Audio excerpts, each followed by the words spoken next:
with me, my friends. We shall descend to the world of the unknown and forbidden, down to the depths where the veil of time is lifted and the supernatural reigns as king. Come with me and listen to the tale of The Night the Fog Came.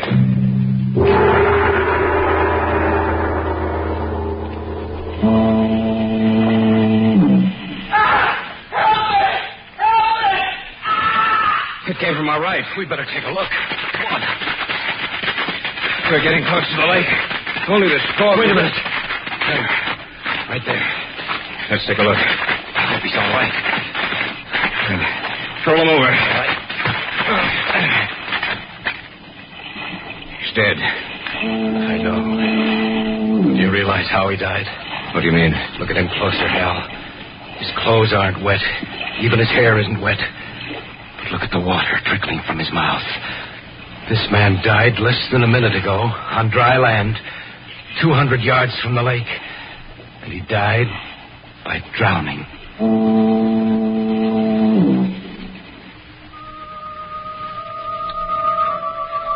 If the theory of evolution is correct, then there is a connection between the minute organisms which are found to be living in water and life as we know it today.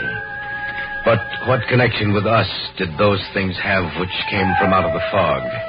What connection with human life did those horrible creatures who came from the depths have? And what is their purpose?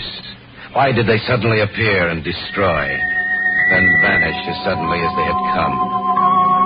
I shall tell you as much as I know about it. Listen to the tale of The Night the Fog Came. The first inkling of their existence came to us as we were going through some routine research. I dropped over to the lab to see Hal. Harold Enroth was perhaps one of the foremost men in his field. Our friendship stretched back for many years. I'd been away for a while, and so I dropped in at the lab to see him one morning. Jeff, you old dog, you're a sight for sore eyes. How are things going, Hal? Fine, couldn't be better. How'd you like your vacation? I can't wait till next year. I hated to come back. You know, Jeff, I'm glad you dropped in. I have a little problem. Oh? What is it, money? No, not that. Here, I'll show you.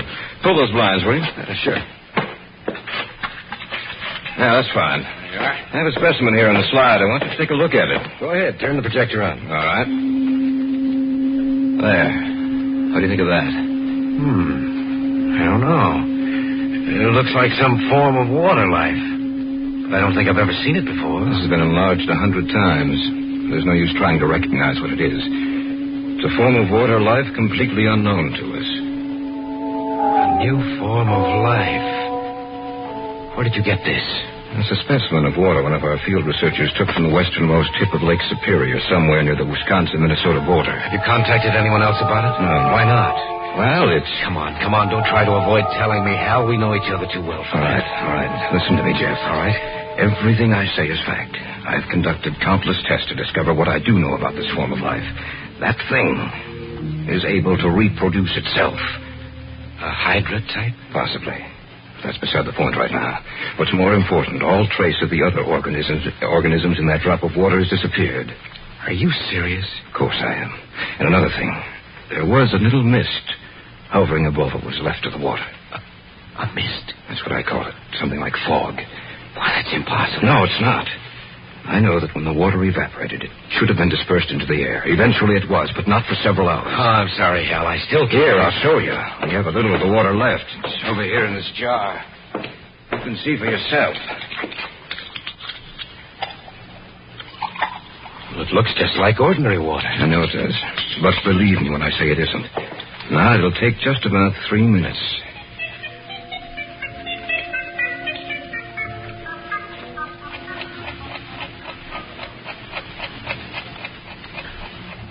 You see what's happening? I can't believe my eyes. See that little cloud of misty vapor beginning to form like fog? Yes.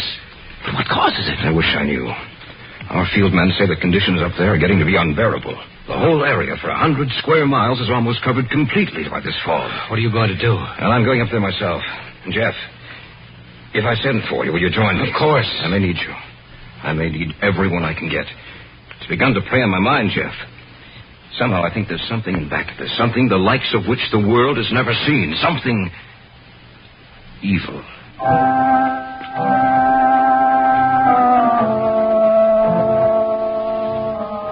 Hal went up there the afternoon of the morning I had seen him. At first he wrote that the reports had been exaggerated. Then he discovered that all traces of the new form of life had disappeared. He decided to return. I was quite glad to get that letter from Hal. Before he had gone up there, he had been quite worried.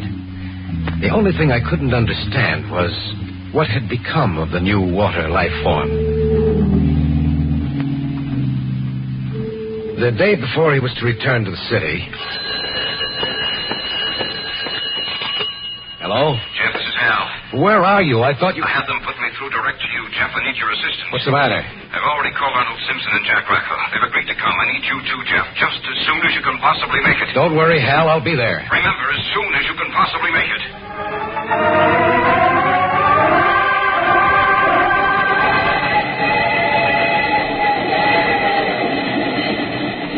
I knew Arnold Simpson, and he and I went up together. The train left Chicago and headed north, and then slightly west over Illinois and Wisconsin. Simpson and I talked it over on our way up there. Hal talked to you before he left, didn't he, Arnold? Yes, he did. I never had enough time to get up to his lab so he could show me what it was, but his words were description enough. Frankly, I'm worried. In what way? Jeff, why should a new form of water life suddenly appear? Why should it destroy everything with which it comes into contact? And why should the mist or the fog appear to be so dense and heavy? I don't know. That's just the trouble. We don't know. Where has this form of life been, or did it just develop? What's its reason for being here? Perhaps we'll find the answers to those questions when we get there, Arnold. Perhaps. But I'm convinced of this much, Jeff. Whatever it is, whatever that fog is hiding, poses a new problem for us. A problem which may be unsolvable, and which could very well destroy the human race.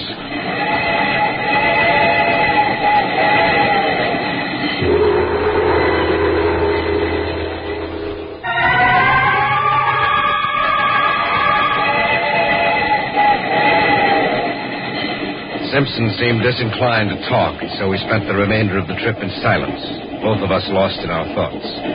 We arrived at the town and then hired a car to take us to the little village, where we would find Hal Enrum. The closer we came to our final destination, the darker the sky became, and the air was heavy with a mist which was both damp and clammy. It was an old rickety car, and the roads were little better than the ground on either side of it. The car stopped a few hundred feet from our destination. You gotta walk the rest of the way. You said you'd drive us all the way. Look, mister, I come farther than I was going to in the first place. I ain't no mood to go into the woods up there. If you're gonna go, then you walk in. Jeff, can't you do something? I don't think so. Here's your pay. Thanks. Let's go, Arnold. It could be worse, Arnold. I suppose so. He seemed genuinely afraid. Aren't you? A little. Say, we must be pretty close to the lake. I've never seen the fog this thick. It's unnatural.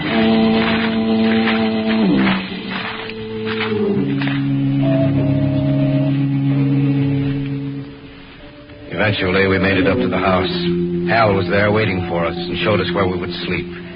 Through the window, I could see that the fog seemed to be getting thicker.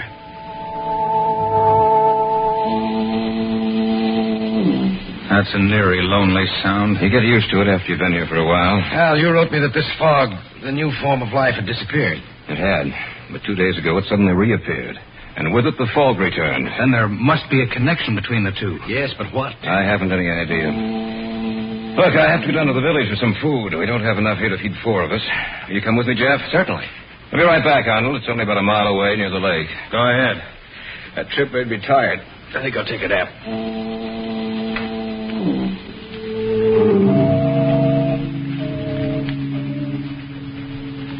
The house in which we were staying was on a high level of ground which tapered off on the side facing the lake. It was only 3 p.m, but it looked almost as dark as late evening. And there was something about that cloudy mist. It was cold and clammy and smelled strongly of the lake. I don't see how you were able to stand it up here by yourself. Well, I had a lot of things to interest me. I was all ready to meet you at the station, but then when I got your call, I didn't know what to think. I wish I could understand this, Jeff. The fog disappeared when the water life disappeared. When signs of this strange new form of life showed again, the fog came back. Why? Maybe we can find the answer to that. I hope so. Actually, the sound of that foghorn does get on your nerves. Yes, I can imagine it would. You know, if this were a clear day, you could see the village from here. Oh? Actually, it's just a tiny resort town for fishermen and hunters. And it's located right on the westernmost tip of the lake. Imagine it must... It came from our right. We'd better take a look. Come on. We're getting close to the lake. If only this fog... Wait a minute. There, right there. Let's take a look. I hope he's all right. Roll him over. Okay. He's dead. I know. But do you realize how he died? What do you mean? Look at him closer, Hal. His clothes aren't wet. Even his hair isn't wet. But look at the water trickling from his mouth. This man died less than a minute ago on dry land, 200 yards from the lake. And he died by drowning. That's not possible. Are you sure he drowned? There must be a doctor down at the village. Let's take him down there and see what the doctor says. Only I'm sure he'll agree with me.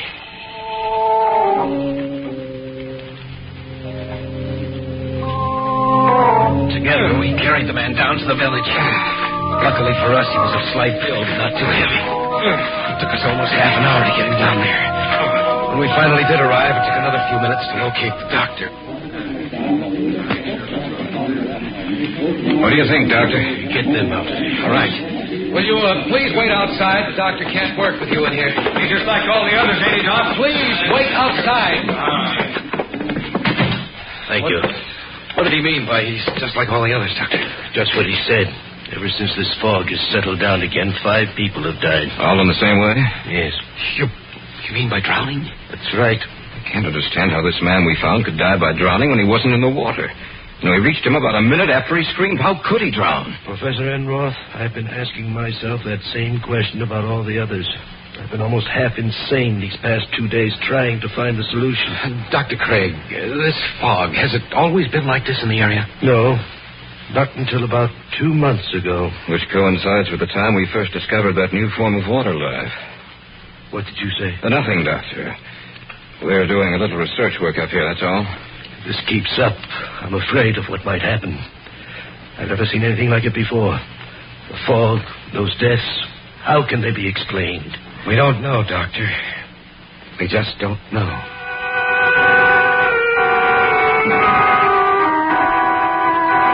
When we got back to the house, we discovered that Simpson had indeed taken a nap. Our arrival must have awakened him, for as we entered, he came slowly down the stairs from the second floor. Need any help? No, we can manage. But come out to the kitchen with us. What's the matter with you two? We found a dead man on our way to the village. Are you serious? Just set those bags on the table. All right. Oh, I'm not joking, Arnold. We heard a scream. It took us about a minute to get to him. He was dead when we got there. A knife? Drowned. What? On dry land. 200 yards from the lake. You must be insane. No, it's the truth, Arnold. And there have been 4 other deaths just like it. When did they happen? In the last 2 days. Since the fog reappeared. That's right. Then there is a definite connection between this fog and the new life form you've discovered, Hal. That's right. But what's the connection?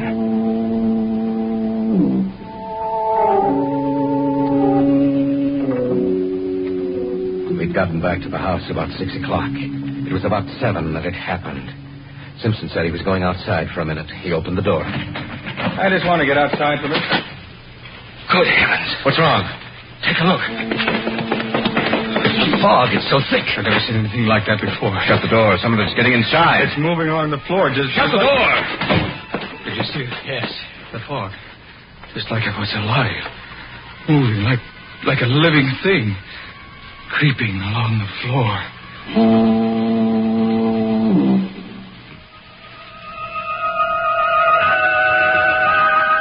Simpson had opened the door, the fog crept into the house in little wisps that curled and snaked this way and that.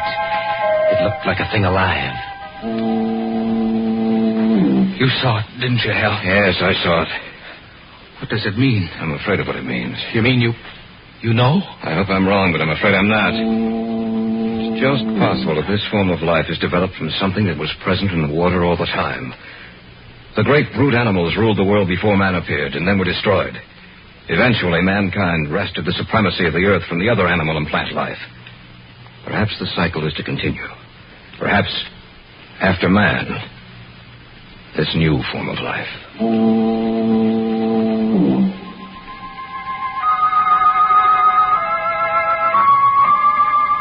As the minutes passed by, we noticed that little slips of the fog began inching their way through every opening of the house.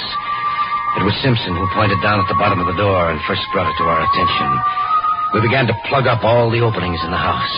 At first, we did it slowly, but as time passed, we worked faster and more feverishly.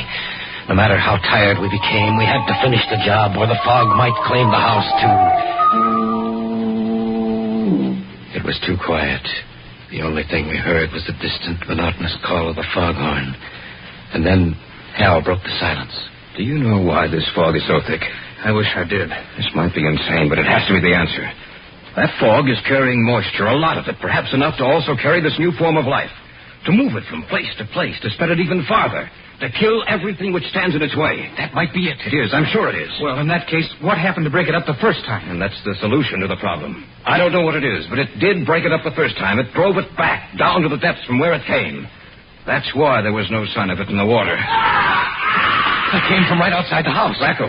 He said he was going to arrive this evening. We'd better take a look. Bring the flashlight. Right, let's go. That light doesn't carry more than a few feet. It's so wet out here. Over there. Look.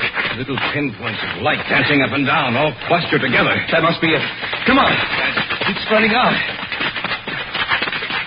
Guys, look. There, on the ground.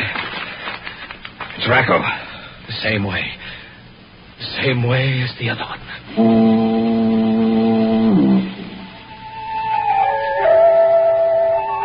The little specks of dancing luminescence had withdrawn from Rackow's body, but now we noticed that there seemed to be more of them. We carried the body back to the house. We'd forgotten to close the door behind us, and some of the fog had gotten inside. It wasn't too bad, however, and little by little it began to disperse. Look out that window. Yes, I see them. Gathering together with a whole mass, getting larger and larger all the time. Separating like the Hydra. It must be destroyed. Yes, but how? They created the fog. That must be the only way they can travel on land. They must have a basic water carrier. Have you realized what this means? What are you getting at? The area this fog now covers is 100 square miles. Every animal in this area may lose its life. And then what happens? They divide again and again and again. And the area of the fog keeps getting larger all the time. If it isn't stopped now, while we still have a chance, it may never be stopped. And I ask you the same question, Simpson. How? I don't know. Someone's outside. Let him in quickly. They're moving towards the house. Oh, thank goodness. I didn't think I'd make it. It's a miracle that you did. Sit down, Doctor. Thank you. I was out to a call on my way back to town. I noticed how thick the fog was. And then I noticed the animals lying dead in the forest. The smell of their death was in the air.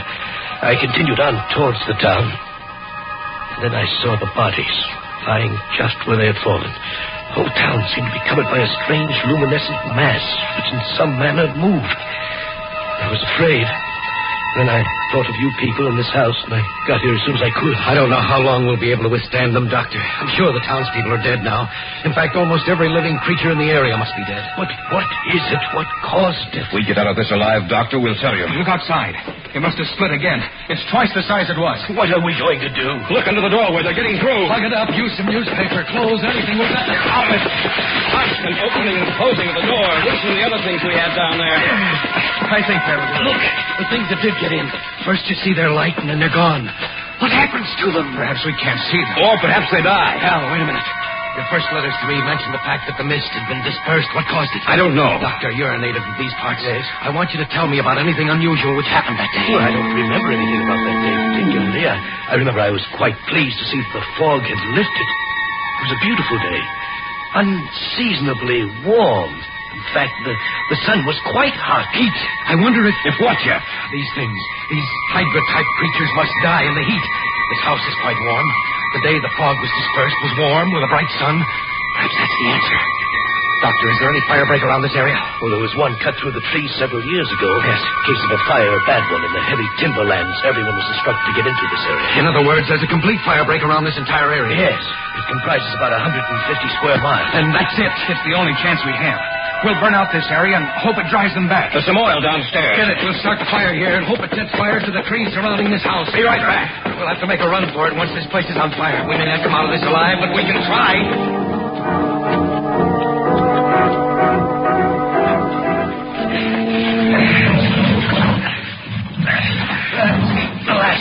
Good.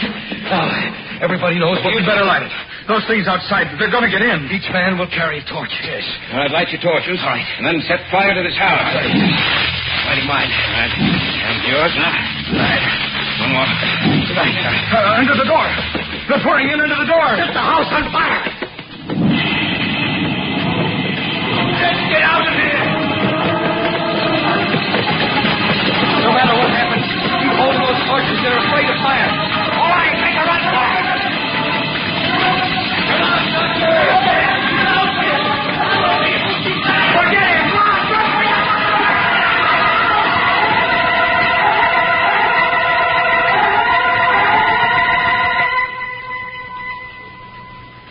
The fire caught hold, and the entire area was burned out. A week later, the smoke had cleared, and the fire was out. There was no sign of the fog, which had meant death to so many things. I had caught a glimpse of the doctor. He had dropped his torch, and it had gone out. He was immediately engulfed in those luminescent killers. I'm going back up there with Enroth and Simpson, though there is now no trace of those things in the water. Still, we know they lurk somewhere, waiting for their moment. We must destroy them, once and for all, before that moment arrives.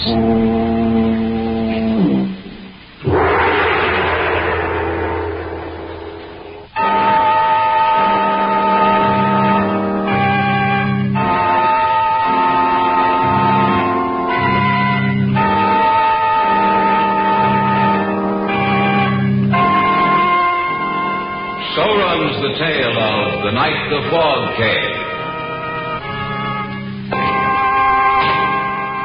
All characters and events portrayed on these programs are fictional, and any resemblance to places or actual persons living or dead is purely coincidental. Featured in this program were Harry Elders as Jeff Kellick, Richard Thorne as Hal Enroth, Jim Andelin as Arnold Simpson, and Sam Siegel as the Doctor. Original music moods were created and performed by Harold Turner. Sound effects by Lloyd Knight and Wayne Dickinson. Your announcer is George Bauer. These programs are directed by Leroy Alliger, written and produced by Richard Thorne.